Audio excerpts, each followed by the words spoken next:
یہاں تک پہنچ جائے گی کہ ایک شخص راستے میں سب کے سامنے کسی عورت سے زنا کرے گا، جبکہ سیدنا ابو ہریرہ رضی اللہ تعالیٰ عنہ بیان کرتے ہیں کہ رسول اللہ صلی اللہ علیہ وآلہ وسلم نے فرمایا،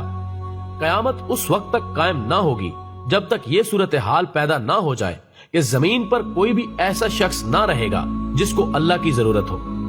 نوبت یہاں تک پہنچ جائے گی کہ دن کی روشنی میں علی الاعلان راستے کے عین بیچ ایک عورت سے زنا کیا جائے گا اور کوئی شخص اس پر اعتراض نہ کرے گا اور نہ ہی اسے ہٹانے کی کوشش کرے گا۔ اس دن معاشرے کا بہترین شخص وہ ہوگا جو اس زانی مرد سے کہے گا کہ تم نے اسے راستے سے تھوڑا ہٹا ہی لیا ہوتا۔ یہ بات کہنے والے کی حیثیت اس دور میں وہی ہوگی جو آج تمہارے درمیان ابو بکر و عمر کی ہے۔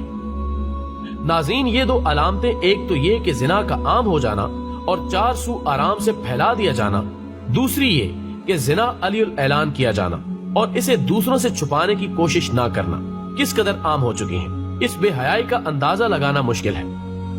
اس کے بعد حدیث میں قرب قیامت کی علامت میں موٹاپے کے ظاہر ہونے کا بھی ذکر کیا گیا ہے، جبکہ ہم دیکھ سکتے ہیں کہ انسان کی ہر قسم کی خدمت کے لیے مشینیں اور آلات موجود ہونے کی وجہ سے نتیجہ یہ ہوا کہ چھوٹے بڑے سب موٹاپے کا شکار ہو گئے۔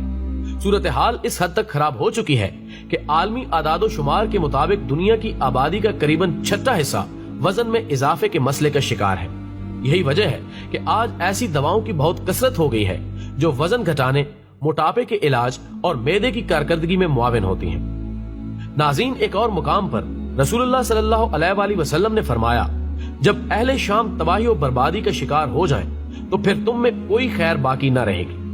اس حدیث کے حساب سے عرب ممالک کے سنہرے دور کے خاتمے کی اہم وجہ ملک شام کے موجودہ حالات ہیں، لہٰذا اب دوسرے ممالک جو بھی جھوٹے بہانے